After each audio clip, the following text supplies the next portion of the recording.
아멘. 오늘 우리에게 주시는 말씀 예레미야 4장 1절에서 4절까지 말씀입니다. 예레미야 4장 1절에서 4절까지 말씀입니다. 구약성경 1055페이지 예레미야 4장 1절에서 4절까지 말씀입니다. 구약성경 1055페이지. 우리 다 찾으신 줄 알고 저와 한 절씩 교독하도록 하겠습니다. 여호와께서 이르시되 이스라엘아 내가 돌아오려거든 내게로 돌아오라. 내가 만일 나의 목전에서 가증한 것을 버리고 내가 흔들리지 아니하며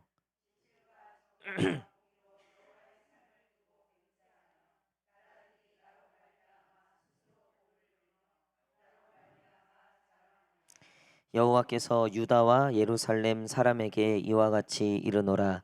너희 묵은 땅을 갈고 가시덤불에 파종하지 말라. 유다인과 예루살렘 주민들아 너희는 스스로 할례를 행하여 너희 마음 가죽을 베고 나 여호와께 속하라. 그리하지 아니하면 너희 악행으로 말미암아 나의 분노가 불같이 일어나 살얼이니 그것을 끌 자가 없으리라. 아멘. 할렐루야. 예, 우리 마음에 손을 얹고 우리 하나님께 이렇게 고백했으면 좋겠습니다. 우리 하나님께 사랑합니다. 감사합니다. 시작. 사랑합니다. 감사합니다. 우리 앞뒤 좌우 성도님들 바라보시면서 우리 두 손을 펼치시고 환한 미소로 천대까지 주의 복이 임할 겁니다. 시작. 아멘. 예, 오늘 진실과 정의와 공의, 진실과 정의와 공의라는 제목으로 같이 말씀 나누도록 하겠습니다. 예레미야 큐티를 시작하고 예레미야의 전체 주제를 보면 회개예요. 그리고 회복입니다.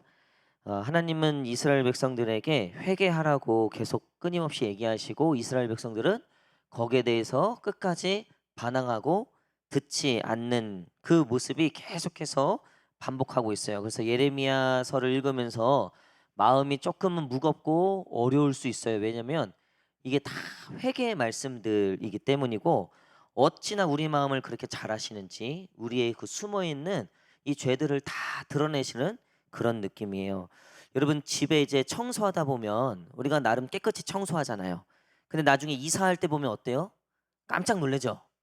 냉장고 밑에 나름 청소한다고 청소하고 했는데 이사할 때 아니면 뭐 할 때 짐 드러내면요 깜짝깜짝 놀래요. 막 엄청 쌓여 있어요. 저희 아이들이 이제 있다 보니까 뭐 이런저런 거 이제 뭐 조그만 장난감들 막 없어지고 뭐 지들끼리 없어졌다고 찾아내라고 막 이러는데 나중에 보면 그 이제 얼마 전에 책장을 하나 들여놓으라고 책장을 하나 샀는데 그거를 이제 구조상 맞추려고 기존에 있던 책상들을 좀 다 뺐어요. 와, 그 밑에 인간들이 잃어버렸던 게 다 들어가 있어요. 그리고 나름 정말 산모가 깨끗하게 아주 깨끗하게 아주 성실하게 청소를 하는데 근데 어쨌든 이제 막상 이게 잘 안 닦여 있죠. 여러분 우리가 그렇다는 거예요. 나름 우리가 회개하고 우리가 고쳐졌다 했는데 돌아보면 여전히 옛날 모습이 남아 있는 거예요. 나한테 실망할 정도로 내가 아직도 멀었구나라고 생각이 들 때가 많죠. 이스라엘 백성들이 애굽에서 이제 출애굽하고 이 약속의 땅에 들어오고 나라도 세우고 뭐 다윗이라는 아주 위대한 왕도 나타나고 하여튼 뭐 하나님이 엄청나게 축복하셨음에도 불구하고 이 에덴 동산에서 범했던 이 죄의 때깔이 이게 벗겨지지가 않는 거예요.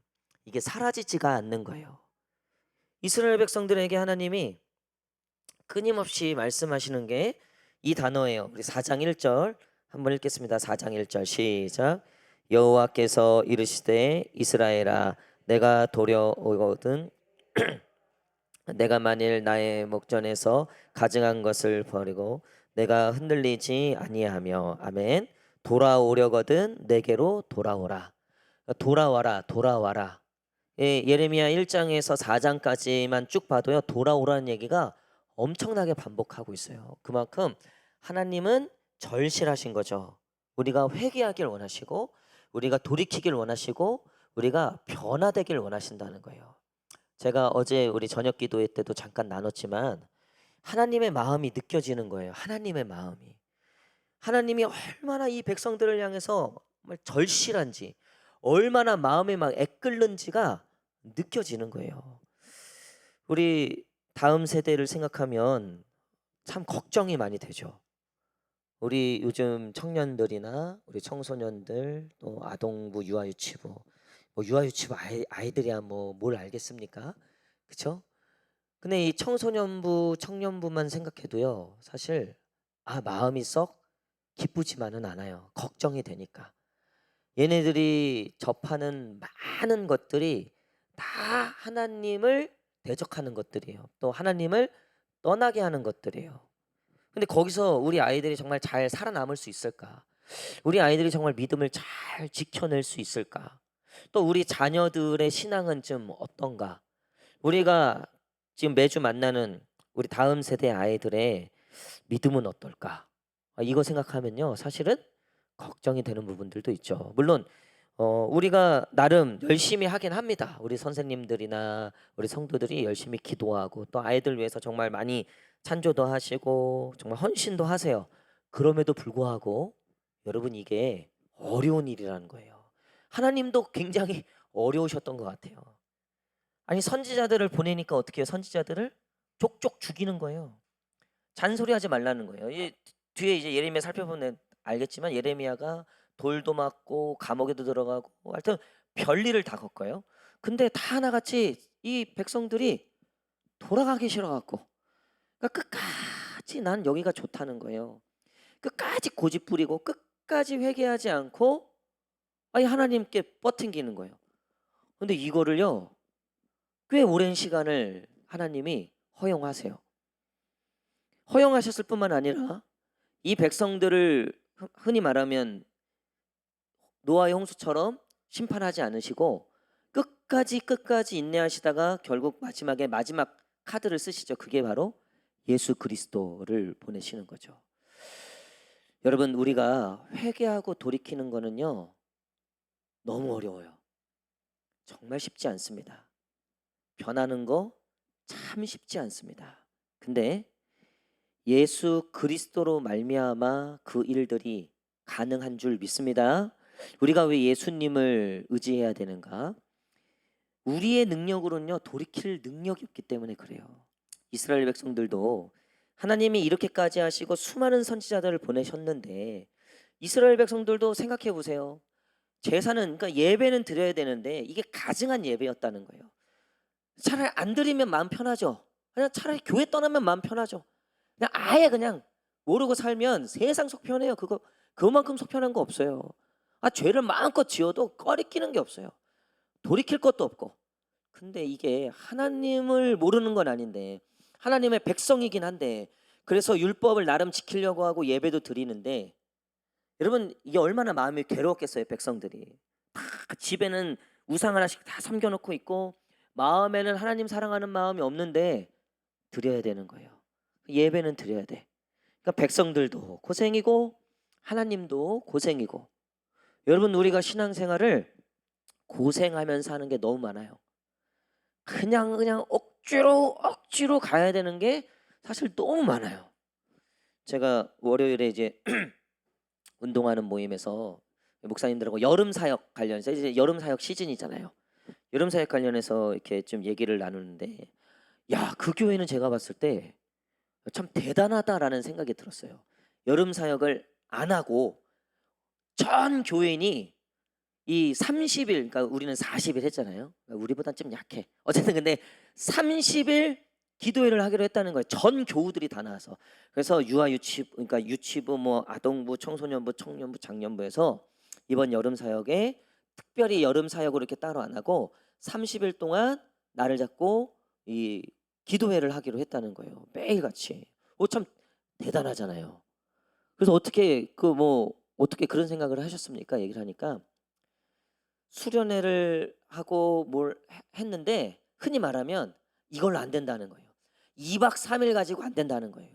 얼마나 이게 고집이 세고 얼마나 그런지 한 30일은 묵혀놔야지 이게 조금 뭐가 된다는 거죠. 여러분, 제가 그 마음이 이해가 되는 거예요. 마음이. 여러분 근데 30을 한다고 그게 될까요? 30일 한다고 될까요? 제가 봤을 때는요. 30일을 하고 100일을 해도요. 그거 참 어려운 거예요. 그거 참 쉽지가 않아요. 2절에 보십시오. 2절 한번 읽겠습니다. 2절 한번. 2절 시작. 진실과 정의와 공의로 여호와의 삶을 두고 맹세하면 복을 빌며 나로 말미암아 자랑하리라. 아멘. 너희가 돌아와라. 너희가 제발 돌아오고 너희의 그 진실과 정의와 공의를 회복해라 라고 말씀하고 있어요. 여러분 제가 오늘 말씀 제목을 진실과 정의와 공의로 정했는데요. 하나님이 저와 여러분들을 통해서 회복하길 원하시는 거는요. 진실과 정의와 공의라는 거예요. 근데 이 진실함과 정의와 공의는 하나님을 회복하지 않고선 회복할 수 없다는 거죠. 여러분 진실함은 뭡니까? 진실함. 여러분 삶에서 진실함이라는 것을 우리가 경험하며 살잖아요. 여러분 우리가 진실함에는 고개를 숙인다고요. 진실함에는요 정의가 있다고 믿고 선하다고 믿고 결국 진실함이 승리할 것을 믿는다고요. 그래서 우리가 진실하게 살 것을 하나님이 우리에게 요구하는 거죠. 여러분 근데 진실한 게 뭘까요? 우리가 진실하게 산다. 그게 뭘까요? 진실하게 산다는 것은 우리가 하나님 앞에 진실하게 사는 것을 의미한다는 거예요. 그러니까 이스라엘 백성들이 어떻게 했다는 거예요? 예배는 드리는데 마음에 뭐가 있다고요? 우상이 가득하다고요. 진실하지 않다는 거예요. 우리가 예배는 드리는데 진실함이 없다는 거예요. 하나님이 그 진실함을 회복하라는 거예요. 요즘에는 진실함을 어떻게 얘기하냐면 자신의 생각과 마음을 그냥 여과 없이 얘기하는 것을 진실하다 얘기한다는 거예요. 예를 들면 커밍아웃이라 그러죠. 저 동성애자입니다. 그러면 사람들이 박수 쳐준다는 거예요. 야, 사회에 굴하지 않고 어떤 저항에 굴하지 않고 굉장히 진실하다. 야, 그거 멋있다. 이렇게 얘기한다는 거예요. 옛날에는요, 부끄러움을 숨길 줄 알았다고요. 돈이 많은 거, 요즘에 뭐 인스타에다가 워낙 그래서 모르지만요, 옛날에는요, 돈이 많아도요, 그거를 자랑하는 걸 부끄럽게 여겼다고요, 우리나라가. 굉장히 매너 있고, 굉장히 알게 모르게 나름의 그런 격이 있던 나라예요, 우리나라가. 근데 지금은요, 그런 격이 어디 있습니까? 있는 자들은 드러내고, 드러내는 게 권력이 되고, 드러내는 게 정의가 되고, 그게 곧 진실함이 되는 거예요. 그게 이긴다고 생각하는 거예요. 요즘 젊은 사람들은요, 부끄러움이 없어요. 격을 생각 안 해요. 그래서요, 그냥 자기 마음 가는 대로 살고, 자기 본능대로 말해요. 자기가 눈에 보이는 대로만 판단해요. 여러분, 근데 진짜 하나님께서 우리가 회복하길 원하시는 그 진실함이라고 하는 것은 하나님 앞에 진실하는 거예요. 여러분, 우리가 하나님 앞에 진실한데 우리가 죄를 쉽게 지을 수 있겠습니까? 우리가 하나님 앞에 진실하게 서 있는데 우리가 하나님의 뜻을 거스르기는 쉽지 않아요. 여러분 그래서 우리는 이 사람의 뜻을 따르긴 싫은데 이 사람이 내 직장 상사야. 그러면 우리는 가식을 떨 수밖에 없는 거죠. 그 사람에게 진실할 수는 없는 거예요. 왜? 내가 그 사람을 따르기는 싫거든요. 우리는 진실해야지 거기에 따른다고요.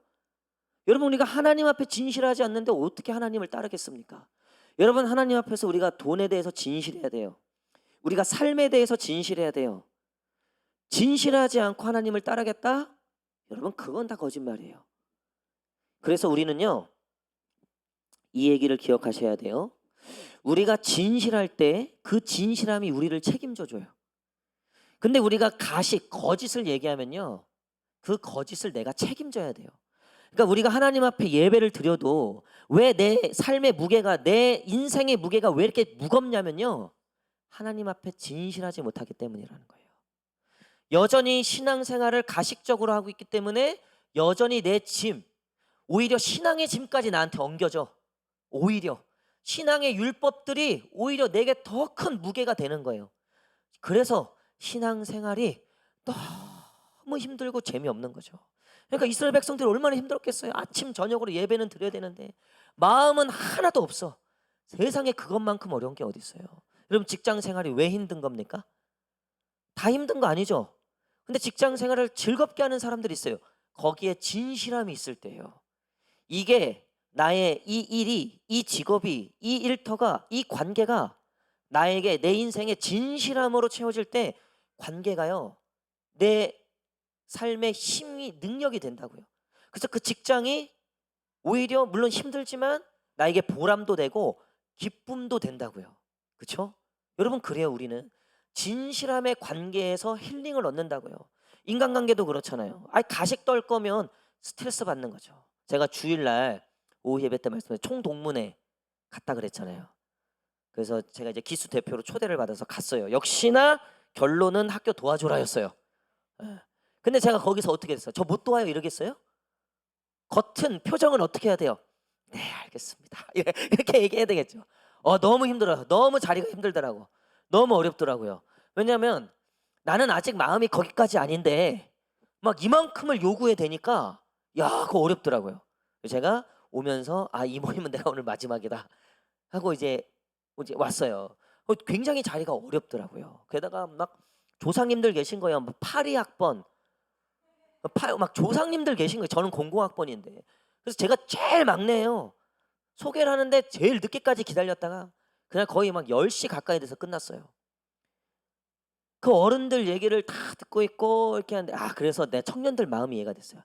내 얘기가 꼰대처럼 들리겠구나.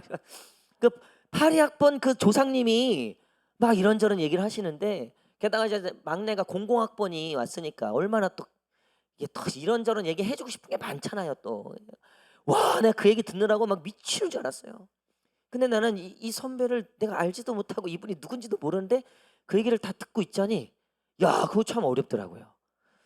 여러분 우리는요 진실함이 회복될 때 정말 우리의 믿음과 우리의 신앙생활과 우리의 관계가 회복되는 거예요. 지금 이스라엘 백성하고 하나님하고 뭐가 무너진 거예요? 진실함의 관계가 무너진 거예요. 하나님 앞에 진실하지 않아요. 여러분 진실함이 회복되기를 축복합니다. 하나님 앞에 진실하셔야 돼요. 하나님 앞에서 울 줄도 아셔야 돼요. 하나님 앞에서 끝까지 하나님 앞에서도 가식 떠는 사람들이 있어요. 난 괜찮아.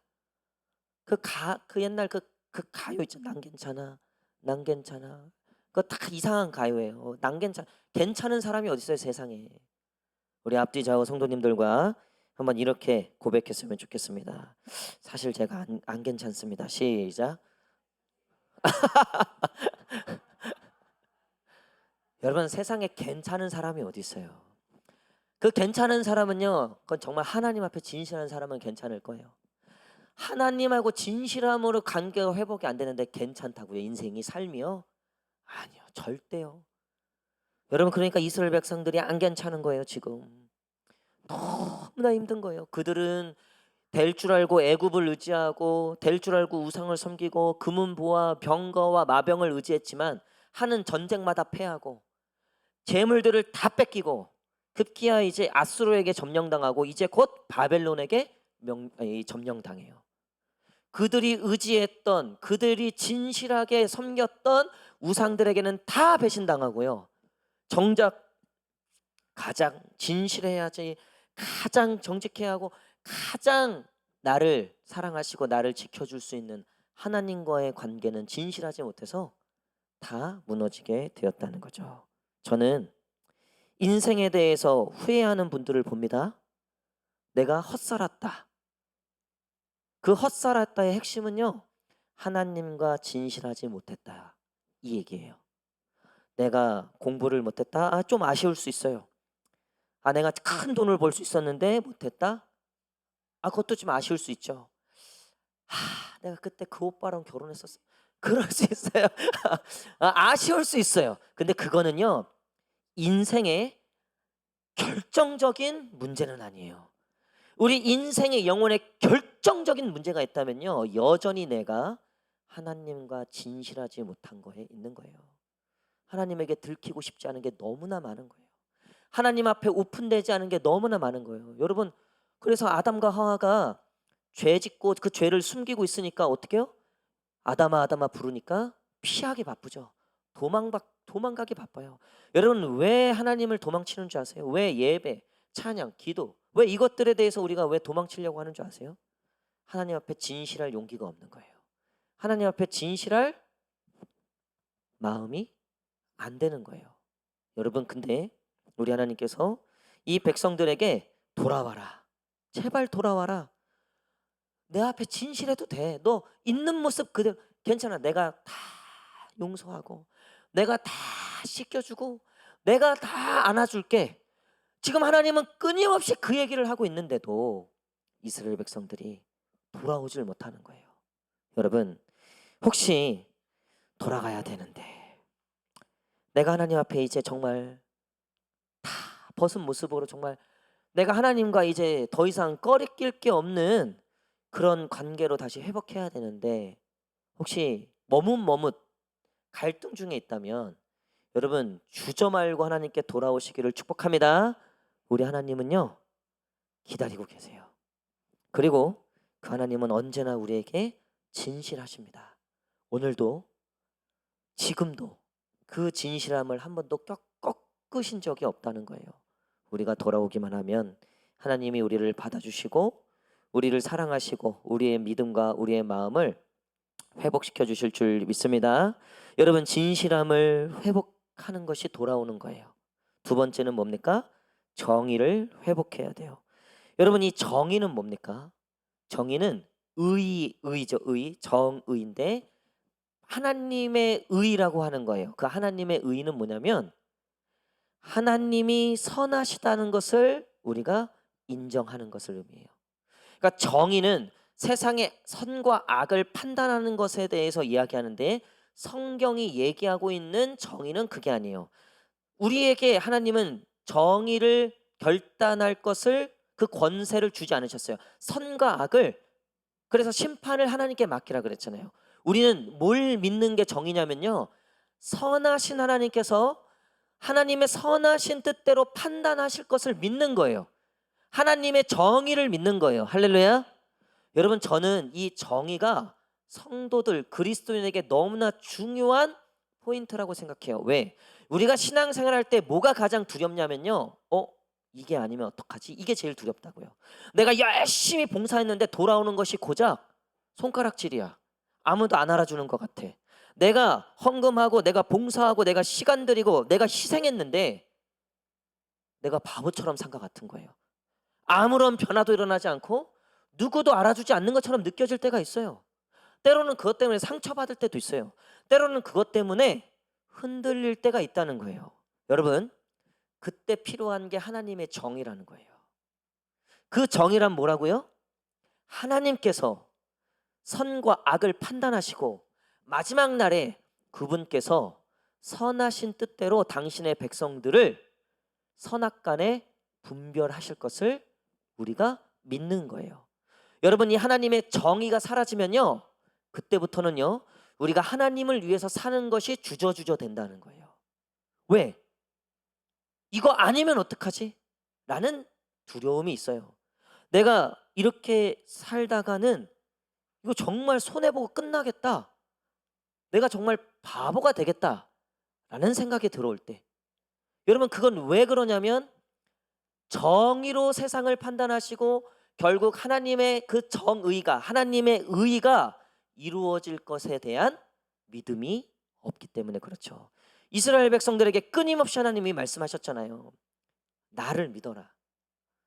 내가 해준다. 내가 너희를 그렇게 한다. 내가 결국 그렇게 정의할 거다.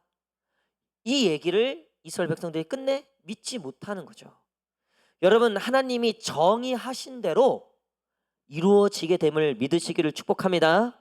여러분 우리는 어떤 일에 대해서 우리가 정의를 한다고요. 뭐 요즘 뭐 정치적인 이슈가 엄청 많잖아요. 근데 이쪽 당에서는 이게 정의고요. 저쪽 당에서는 이게 정의라고요. 그렇죠? 근데 그 정의가 다 달라요. 여러분 인간이 정의를 세울 수 없어요. 일본의 정의가 있고요. 우리의 정의가 있는 거예요.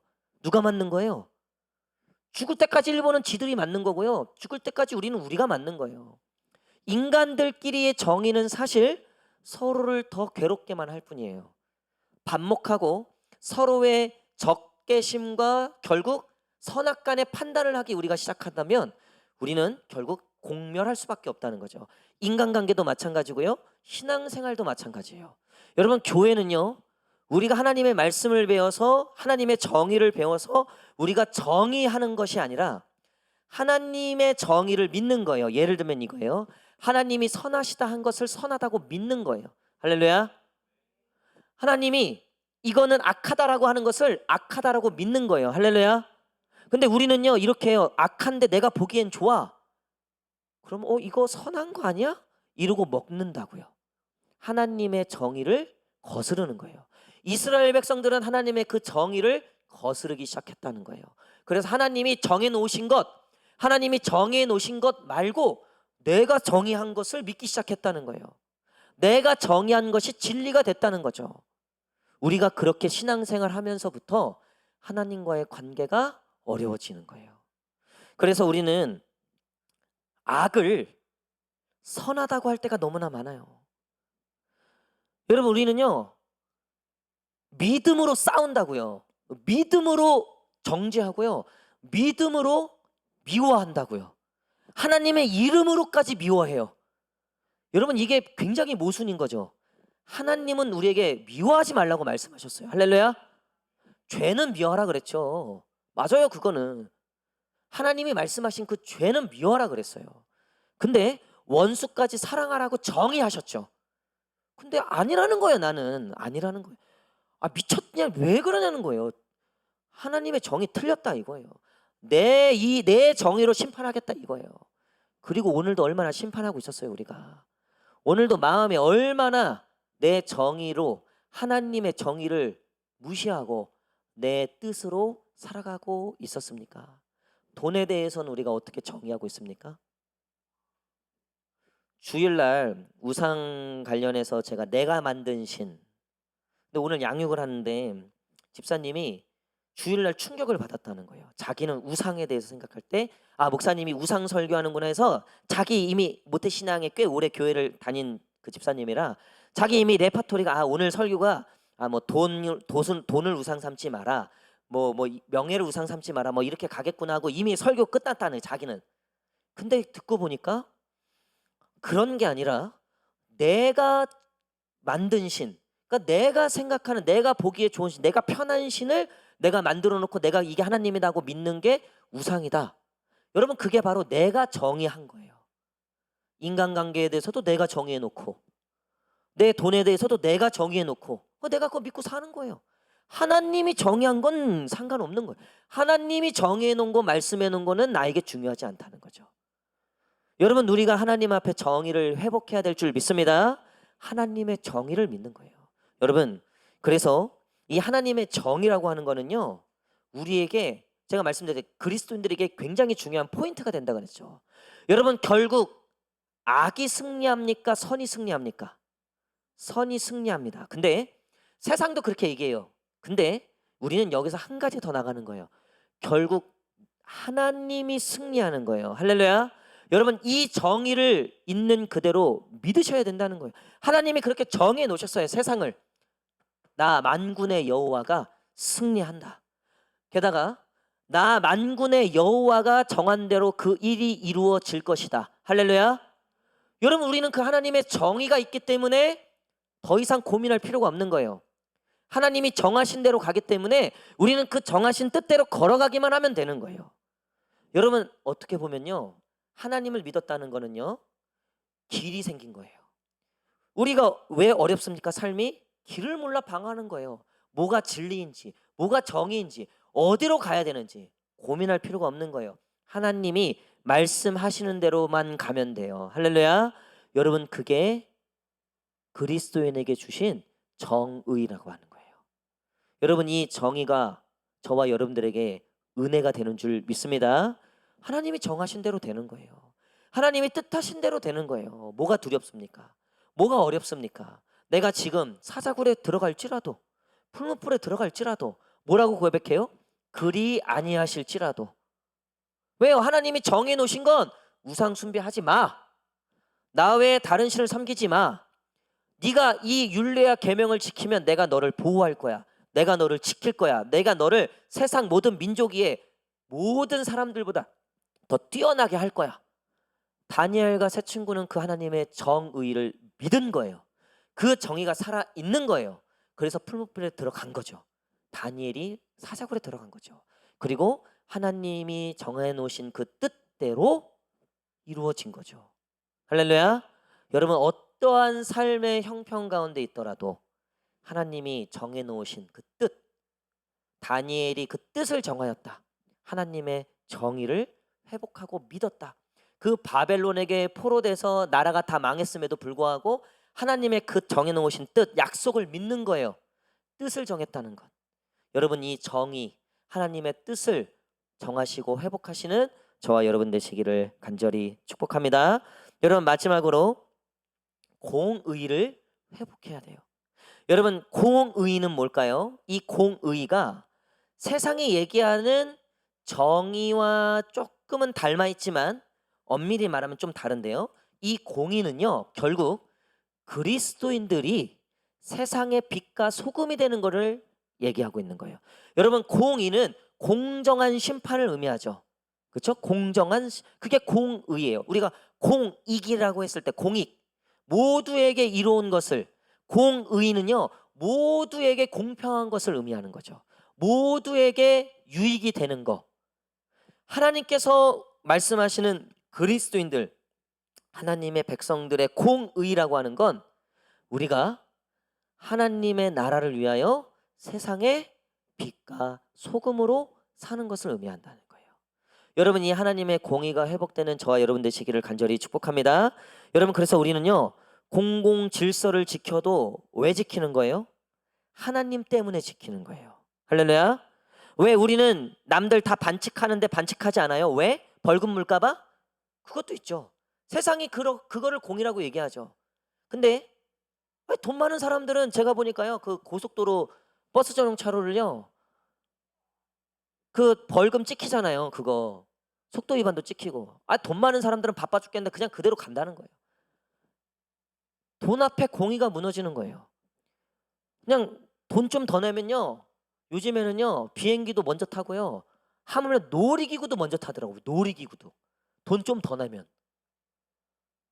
재판도요 돈 좀 더 있고 그러면 이게 그러니까 세상의 공의라고 하는 것이 여러분 이 돈이나 어떤 법이나 거기에 기준되어 있기 때문에 온전한 공의가 이루어질 수 없죠. 근데 믿는 자들은요 이 공의를 지키는 게 하나님 때문이라는 거예요. 하나님의 나라와 하나님의 영광을 위해서. 이 사도행전에 보면 수많은 하나님의 제자들이 복음을 증거하다 죽게 돼요.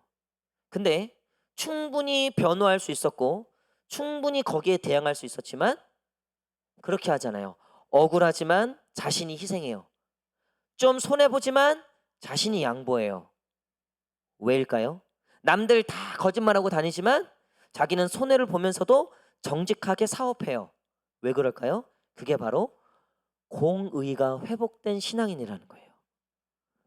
여러분, 우리가 가정 안에서도 친정에 대해서 또 시댁에 대해서 공의가 회복될 때 우리가 그곳에서 며느리로서의 그 자리를 온전히 지킬 수 있는 거라고요. 그게 하나님의 나라와 하나님의 복음을 위해서 우리는 세상이 만들어 오는 틀이지만 세상이 정해놓은 구역이지만 그 안에서도 우리가 성실하게 그 법과 의를 지키게 되는 거죠.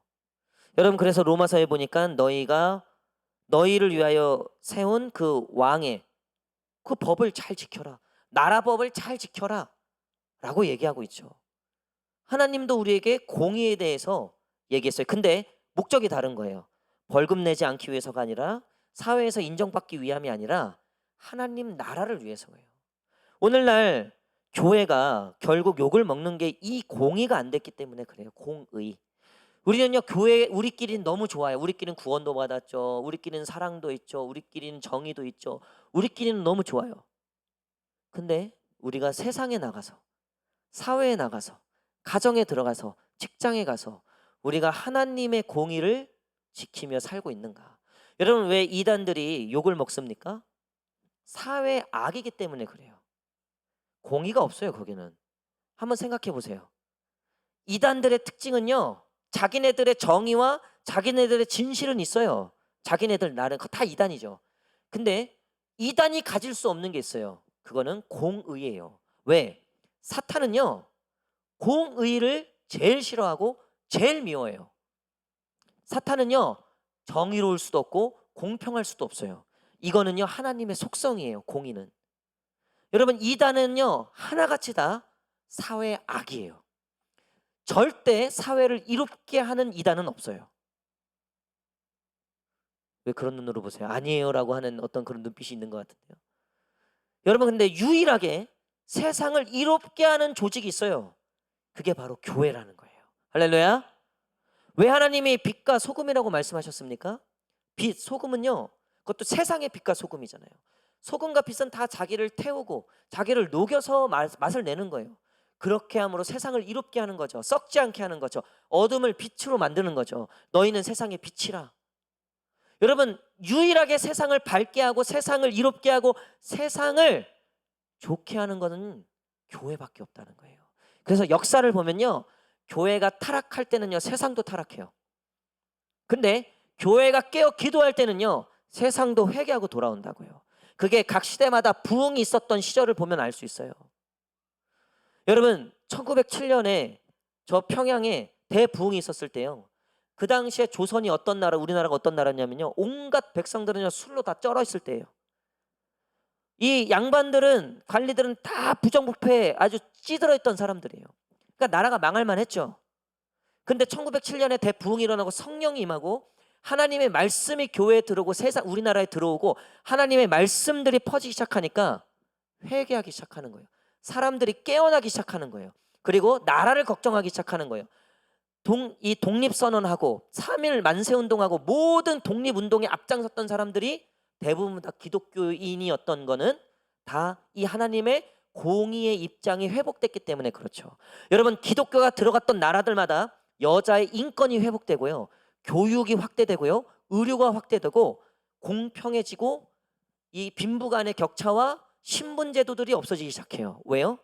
공의가 회복되기 때문에 그래요. 여러분 교회 안에서 우리가 지금 이렇게 예배드리고 말씀 듣고 찬양하고 기도하고 막 눈물 흘리고 기도 응답받고 막 너무 좋은 거죠. 근데 이게 진실과 정의에서 멈추면 안 된다는 거예요. 공의로 가야 되는 거예요. 할렐루야. 여러분 그래서 우리는요 선교도 하고 구제도 하는 거예요. 그리고 우리가 사회에 대해서 세상에 대해서 기도하는 거예요. 나라와 민족을 위해서 기도하는 것도 거기에 있습니다. 여러분 요즘같이 이 나라가 어려운 때가 없었던 것 같아요. 모든 지표가 다 빨간불이에요. 어디 하나 마음 둘 곳이 없어요. 백성들이 소망이 없어 보이는 것처럼 느껴져요. 여러분 이럴 때 사실 깨어 기도해야 되는 곳이 우리 교회라는 거예요. 그리고 왜 세상이 이렇게 됐는가? 교회가 깨어있지 않기 때문에 그렇죠. 여러분 소돔과 고모라에는 엄청 타락한 도시였잖아요. 소돔과 고모라에 뭐가 없었는 줄 아세요? 뭐가 없었을까요? 교회가 없었어요. 목회자가 없었다고요. 그래서 타락한 거죠. 근데 우리나라는 교회가 몇 개입니까? 5만여 개가 넘죠. 목회자는 너무나 많죠. 요즘에 택시기사 10명 중에 1명이 목회자라잖아요. 막 그런 얘기까지 있잖아요. 얼마나 많아요. 근데 소돔과 고모라보다 더 타락한 이 나라. 소돔과 고모라에는 교회가 없어서 타락할 만했다라고도 생각할 수 있지만 우리나라처럼 비행기 뜨면 이렇게 십자가가 많은 나라가 없어요. 그러니까 어딜 봐도 교회잖아요. 교회. 막 우리 교회만 해도 그러잖아요. 한 건물에 교회 2개. 세상 사람들이요 이거를요 옛날에는 우화했다고요. 우화. 지금은 우한다고요. 저것들 저 뭐 하는 짓이냐 저것들. 지들끼리 싸우고 저것들. 아주 이것들 그냥 이게요 세상에는요 이게 아유 이런다고요. 이게 같은 건물에 교회 2개. 아이고 저것들 아주 욕심이다 욕심. 왜 이렇게 됐습니까? 왜? 공의를 잃어버렸기 때문에 그래요. 공의. 하나님 나라와 복음을 위해서 세상 가운데 섬기고 희생해야 되는, 세상을 유익되고 이롭게 하는. 그래서 제가 우리 청년들에게 주식 얘기하면서 이렇게 했어요. 너희들 주식을 투자할 때도 돈만 보고 하지 마라. 주식을 투자하는 그 회사가 세상을 이롭게 하는가, 성경적 정신에 맞는가, 그걸 보고 투자해라. 투자할 거면 투기하지 말고. 오로지 뭐예요? 그냥 그 회사가 마약을 만들든 뭘 만들든 공의가 어디 있어요 지금. 그냥 나만 돈 벌면 끝인 거예요. 나만 벌면. 요번에 마약 그것도 그 밀수하는데, 밀수라는 단어 되게 오랜만이네요. 어쨌든 이제 그거 갖고 들어오는데 현직 군인들이 관여가 됐잖아요. 여러분, 군인들은요 공적 영역이죠.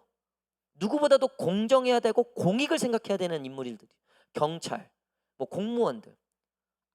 가담이 얼마나, 범죄에 얼마나 많이 가담을 합니까? 공의가 다 무너진. 근데 믿는 자들이 공무원이 됐다면, 믿는 자들이 어느 회사에 가고 믿는 자들이 어딘가에 있다면, 그 믿는 자들은 그 어디선가에도 공의로 회복되고 그 공의를 세우며 살아야 한다는 거예요. 우리 앞뒤 좌우 우리 성도님들과 이렇게 한번 고백했으면 좋겠습니다. 당신이 있는 곳은 좀 다릅니다. 시작. 아멘. 할렐루야. 제가 직장 신방 가보면 알아요. 우리 이 집사님이 회사에서 어떻게 하고 있는지는요 직장 신방만 가봐도 알아요. 가보면요 동료들을 만나잖아요. 뭐 상사를 만날 수도 있고, 그분들이 저를 대하는 걸 보면 알아요. 저를 대하는 거. 이분이 평소에 회사에서 어떻게 했는지는 거기서 다 나와요.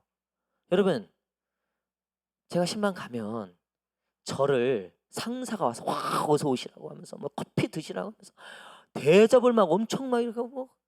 여러분, 이거는요 그분이요 회사에서 정말 잘하고 계신 거예요. 그 성도를 보면서요 목사를 본다고요. 그 교회를 보고요 하나님을 보는 거예요. 그 성도가 누가 아이고 똑같네 이거 더하네, 하나님도 그렇게 보는 거예요. 절대 존중하지 않고 절대 존경하지 않아요. 여러분, 말씀의 결론을 맺도록 하겠습니다. 참 쓴 말씀이고 참 아픈 말씀이지만요, 하나님이 지금 이 얘기를 하시는 거는요 이스라엘의 회복을 위해서 하시는 거예요. 너희가 진실과 정의와 공의를 회복해야 한다.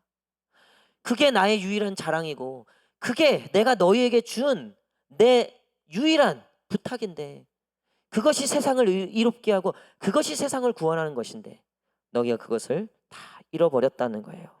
여러분, 우리는 다시 우리의 묵은 땅을 기경하고 우리의 그 마음을 다시 돌이켜서 진실하고 정의와 공의를 세워가는 그런 그리스도인들, 특별히 우리 삼본 고향교회 우리 사랑하는 성도님들 다 되시기를 간절히 축복합니다. 기도하겠습니다. 우리 이 시간 다 함께 한 목소리로 우리 기도하길 원합니다. 하나님, 오늘 말씀을 기억하며 우리가 하나님 앞에 진실하기를 원합니다. 또 하나님의 정의를 굳건히 믿기를 원합니다. 또 세상 가운데 공의를 세우며 살아가기를 원합니다. 이것이 우리 교회의 부흥이며 이것이 우리 이 땅과 이 민족의 부흥이며 이것이 우리에게 말씀하신 하나님의 그 그리스도인들을 향한, 하나님의 자녀들을 향한 하나님의 뜻인 줄 믿습니다. 우리 이 믿음을 가지고 오늘 말씀을 기억하며 우리 결단하시며 우리 기도하길 원합니다. 그리고 우리 더불어서 한 가지 더, 우리 환우들 위하여 기도하길 원합니다. 우리 안권사님 아직까지 연락이 없습니다. 아마 그게 좀 옮기시기에 아직 조금 어려우심이 있는 것 같아요. 전화를 드렸는데 전화를 안 받으시더라고요.